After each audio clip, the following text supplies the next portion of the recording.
Hello and welcome to another edition of DC808 on the Wire. I'm Chad Blair with Civil Beat here in our Kaimuki offices. And today a very special guest from Washington, live over Skype, Congresswoman Colleen Hanabusa. Hello, Congresswoman.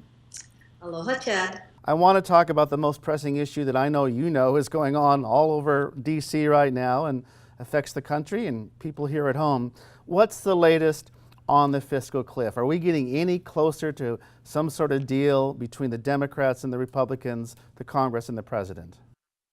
I've got to tell you, Chad, that we probably know on our level, maybe on a higher pay grade, so to speak, they probably have a better sense of it than we do.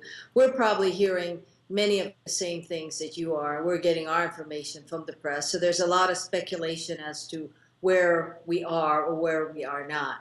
I'm still very hopeful that we will have at least the avoidance of the cliff by the end of this year. And it'll be a matter of what it will take to get us there. So you think it could be done during the lame duck session, that you may not have to wait until January 2nd or 3rd when a new Congress is sworn in? No, what I'm saying is that you're going to avoid the cliff. The actual final total deal, which many of us would like to see, I'm not sure that we'll get there in this period of time, simply because we don't have that much time. So the fact that we're not voting on a deal this week, and for us to vote on a complicated deal like how to avoid the whole thing into the future, it's going to take more than that. So I think what we'll see, though, is sequestration, which is what many people are concerned about. We will probably have something that sets that aside, and for how long is something that we'll have to wait and see. I want to talk about the tax cuts, the Bush-era tax cuts. The big dispute is whether to keep the tax cuts in for the wealthiest Americans, the 2%. This would be the over $250,000 a year. If the Republicans are hearing the results of this last election, they recognize that people are saying, hey, knock it off. And we may get to the point where we actually agree to the $250,000. Anyway, I'm hoping that that's going to be one of the results that we'll see. Well, we've been hearing and reading about Grover Norquist and how a lot of the Republicans are saying, you know, that pledge I made about not raising taxes, you walk the halls of Congress, you have friends on the other side of the aisle. Do you hear them starting to say, maybe I need to reconsider where I was? There was, in fact, an election in which the Democrats actually did better than Republicans, almost a mandate. Well, I think that you hear a lot of that. And in my class, I'm part of the now-to-be sophomore class. Remember, in my classes, when we have the large Tea Party group that came in, and 11 of their quote-unquote stars lost in this last election. So what you're hearing is that people are coming back and saying, you know what, the people are saying they want to see us work together.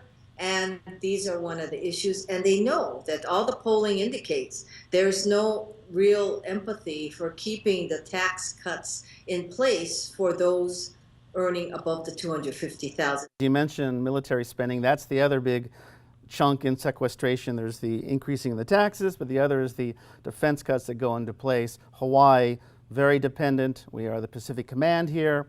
I know you have a great interest in maintaining Hawaii's position, Asia-Pacific region. What can you tell us about potential defense cuts? Is that going to hurt us? Well, we're not sure because, as you know, it's an across-the-board cut. And I believe that though the across-the-board cuts are done by OMB, the actual amounts that are cut, I would like to think the Pentagon's going to have discretion on that. As you know, the Pentagon and the President agreed to about $487 billion worth of cuts to begin with. Now, what is also at play here that we're not quite sure how they work in, but I'm almost confident we'll figure out as it goes along, is OCO, the Overseas Contingency Operations, which is Afghanistan and Iraq.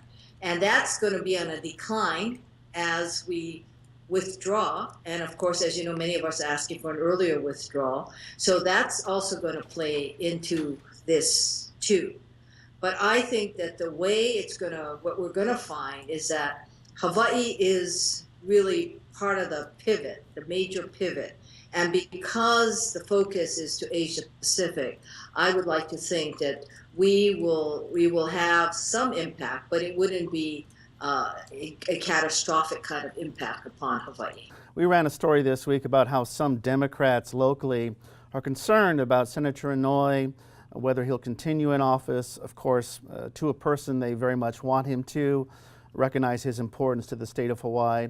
What's your thoughts about the senator and his tenure in office? Do you see him continuing for some time to come? Do you have any concerns at all about transition to new leadership at one point? You know, I just had a lunch with the senator, and he seemed fine to me. And he's having us do delegation meetings, and we're going to do it on a regular basis. And I think we haven't done that for a long time. So he is very serious about his role. And I just can't see Hawaii without Senator Inouye. So it's not even part of something that I'm thinking about, because I believe that Senator is so crucial to Hawaii's stability. I mean, people have called him the next biggest economy that we have. What did you talk about with the senator during your meeting? We talked about where people are going to go, how important it is for us to continue to meet and then to keep Hawaii focused. And quite candidly, one of Senator's major interests is alternative energy. And it is because we are looking at the future of Hawaii, and we do know that when you look at the amount of money that Hawaii is spending in terms of fossil fuel consumption, you hear the range from $7 to $9 billion a year, right? Imagine if all that money was kept in our economy in Hawaii. Congresswoman Hanabusa, thanks so much for joining us. I wish you and your staff a happy holiday, and I'm hoping you'll come back again and visit with Civil Beat via the technology that we have available to us. Anytime, Chad. Just give us a call, and aloha to everyone. Thank you again. And for DC808 On the Wire, I'm Chad Blair. A hui ho.